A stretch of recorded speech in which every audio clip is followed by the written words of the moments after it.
How is the world gonna end? As an astrophysicist, here are the top 10 ways I think the world can end. But before we go there, what exactly do I mean by the end of the world? It's important to establish a definition because the end of the world can mean anything, from extinction of all life to somebody's iPhone battery dying on them. So species going extinct is very common. In fact, 99% of all the species that have ever been born on Earth have been extinct. But then again, this is the first time that a species as successful as humans has ever walked on Earth. So I'd like to take a narcissistic stand and define the end of the world as a majority or even the entirety of the human population dying off in a short event. At number 10, we have rogue black holes. Our galaxy is full of black holes. They could be remnants of dead stars or they could be primordial black holes formed right after the Big Bang. The scary thing is, they're black. And no, I don't mean it as your next door Karen. I mean they're incredibly difficult to detect. They barely emit any radiation if they're not accreting. So pretty much the only way we have of detecting them is something called microlensing. Basically, we hope that the black hole comes in the line of sight of a star and we happen to be looking there. And the star very briefly changes its brightness slightly because the black hole bends the light. Yeah, it's extremely unlikely that we detect a rogue black hole coming our way with our current technology. And this black hole doesn't even have to be big or collide with anything. Even a black hole as tiny as a few kilometers passing away a trillion kilometers away from the sun can still have a huge gravitational impact on us. At best, it would knock off the stable orbits of some of the comets and asteroids and we'd be bombarded by them for the next 10,000 years. But more likely, the planets will leave their stable orbits and they'll start interacting with each other unpredictably. A small planet like Earth would likely be ejected out of the solar system. This means an eternal night with no sunlight for plants to live, so no food for us to survive either. And if you think that's bad, wait for the other ways the world can end. By the way, the ranking system I've used is some combination of how likely the event is and how likely it'll wipe out the entire human population. At number 9 on this doomsday list, we have every cosmologist's worst nightmare, a vacuum decay. Now it's pretty hard to explain what it means without going into the math of it, so let's try an analogy. You know those background experiments where YouTubers take a bottle of water and put it in a freezer overnight? Then they gently take it out while the water is still liquid and they tap on it. I'll put a video here if you've never seen that in action, but in a nutshell what happens is all of the water spontaneously turns into ice. What's actually happening is water wants to turn into ice at such low temperatures, but it needs some activation or nucleation for the change of state to take place. In the same way, cosmologists say that it's completely possible that the universe is not in the state it wants to be in, the state of minimum energy. If there's another even lower state of energy of the vacuum and the nucleation process has started somewhere in the nearby universe, a bubble universe will basically expand from that point onwards and engulf everything that it touches. Again, there's no way to see it coming, but even if we could do nothing about it. The good news is, if it ever happens, it would be so quick that we wouldn't even realize before we are wiped out. Number 8 is everyone's favorite science fiction trope, a visit by aliens. Humans have not been able to detect extraterrestrial life yet, but scientists are almost certain that in this vast universe, there's a lot of opportunity for life to appear and thrive independent from the life on Earth. While it is still a question whether intelligent life exists, our perception of intelligence may be too narrow for us to be able to detect it. But if the staple science fiction plot of aliens being reasonably similar to terrestrial life is true, then we need to be well prepared. Think of what has happened in history every time an advanced civilization has met a less advanced one. Homo sapiens have had a hand in wiping out many of the other species of its genus, and the advanced Europeans had been wiping out tribal settlements until literally the last century. But more likely, the difference in the technology of a spacefaring alien civilization and us would be much larger than in these examples. It would be like humans versus mosquitoes, and I'm sure you don't even bat an eye before slaughtering mosquitoes if you see them. A very similar fate could await us if aliens are anything like humans. NASA recently launched the $300 million DART mission to see if it can successfully knock an asteroid off course. And it makes sense. Cosmic impacts have led to at least 2 of the 5 recent mass extinction events, and they're number 7 on our list today. Just to make sure we're on the same page, an impact by a large asteroid or comet will kill a lot of life around the region where it hits Earth. But the impact itself is not the biggest problem. The thing is, when such a large object collides with the Earth at tens of thousands of kilometers per second, it throws a lot of molten crust into the sky. This hot molten glass and rock would rain down all around the planet after that. This would instantly kill any life that comes in contact with it and raise the temperatures everywhere. Fires would break out all around the world, which in turn would cause many food chains to collapse, which would cause the mass extinction. Asteroids and comets, by the way, aren't the only cosmic impacts that could end the world. The universe is full of unpredictable high-energy explosions. For example, when massive stars die, they undergo something called a supernova. In lay terms, this is basically an explosion of unimaginable proportions. Luckily, there are no stars nearby that can go supernova to harm us. However, there's this other event called a gamma ray burst. If such an event happens anywhere within 1000 light years of the Earth and is pointed towards us, we would see an extremely bright flash of light for several hours. This flash of light would bombard our ozone layer with UV light, X-rays and gamma rays and completely destroy it. Now with no ozone layer, the UV rays from our own sun would cook off a lot of life on the planet. Humans would only have a higher rate of skin cancer, but the planktons that live in the ocean and provide most of our oxygen would all die off. And there would be food chain collapses everywhere. Such an event has happened in the past and it has killed off 95% of all life on the planet. At number 6, we have the reversal of the magnetic field of planet Earth. You might have played around with a magnetic compass when you're young. No matter what you did with its orientation, put it upside down or spin it around,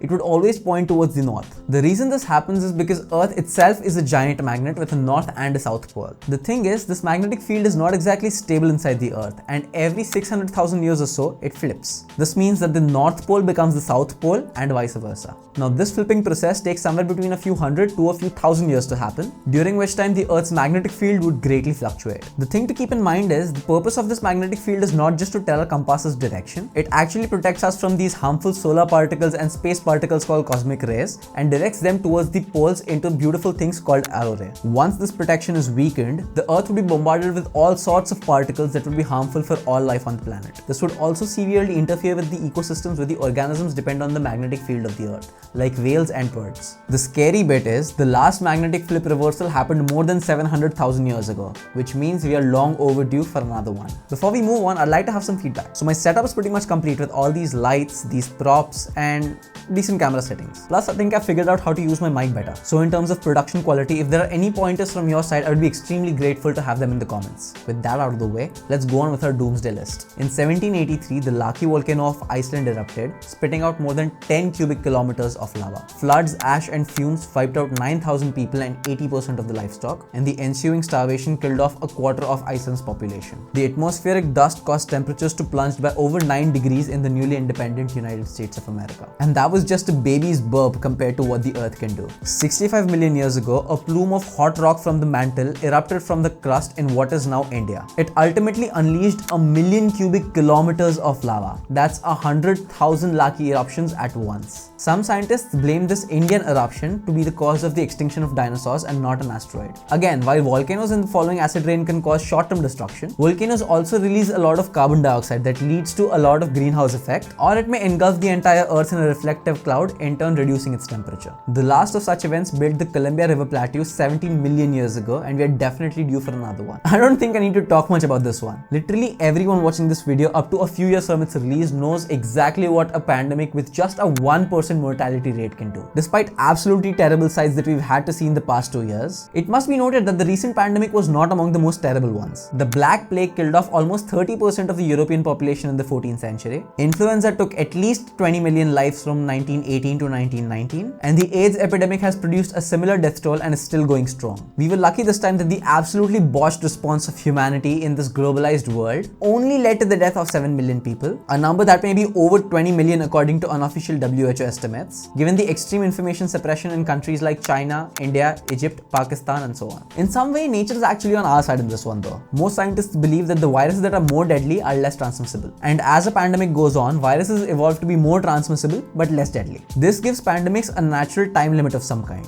Well, natural pandemics anyway. The scary bit here is the possibility of engineered pandemics. Humans already have the technology to make a highly contagious, highly deadly virus that cannot be found in nature. While it will take a significant effort to make one today, this will only get easier with time. And we are in dire need of some backup plan if something goes wrong. Let's get this out of the way. The Earth is getting very warm very quickly and humans are to blame. There's no debate and it makes absolutely no sense to deny the role of humans, the fact that we hold all the control, and that the consequences are going to be worse than any event in recent history, including World War II and colonialism. We are in the middle of one of the fastest mass extinctions to ever occur, and that will lead to more diseases, more natural disasters, and more collapse of food chains. And I'm sure you can sense I'm way more passionate about this one than all of the other ones I've mentioned so far. And that's because this one is worth getting passionate about. In my opinion, and that of pretty much every independent scientist around the world, global warming is definitely the most urgent problem that we face today, and we need to do everything in our power to give scientists as much time as we can to figure out a safe solution. There's not much about this complex problem that can fit within this minute, but if there's one thing you take away from this video, it has to be the drive to learn more about global warming from as many reputable sources as possible. For example, these videos by Kurzgesagt. The links to these are in the description. At number 2 is a global war, just like the previous 2 world wars. Only except today we possess such weapons and technology that nobody can come out a winner from this war. In some sense, this fact is deterring wars from occurring, but if a country sees no hope for itself, there's a chance that the leaders decide to drag down the rest of the world with them.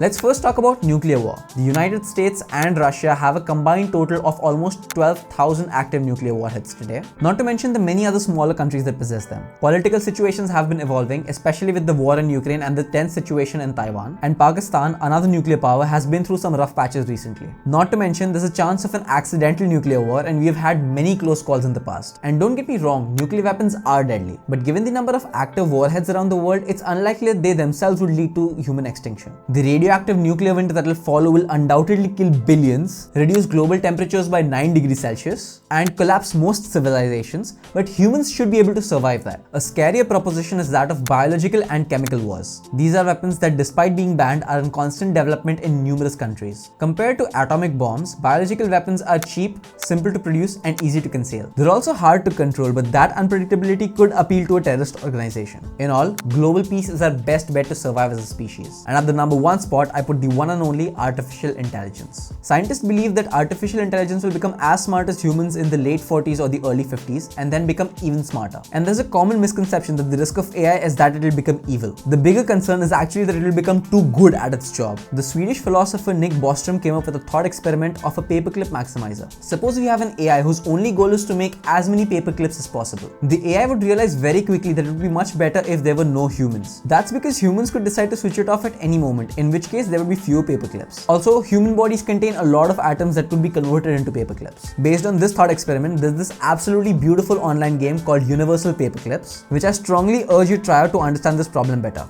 The link is in the description. By the way, you might see a pattern forming here. There are many natural causes that could wipe humans out, but the top 3.5 are actually man-made, self-inflicted ways of destruction. It wouldn't be wrong to say that the biggest threat to humans are humans themselves. Perhaps the reason why we haven't encountered aliens yet is because every time a civilization becomes advanced enough to manipulate its surroundings the way we have been doing, it inevitably ends up killing itself. And so, if you want a moral of this video, it is that we need to work hard on figuring out ways that keep us from killing ourselves and elect governments that have this agenda as their top priority. That's all from my side, and I'll see you in the next one.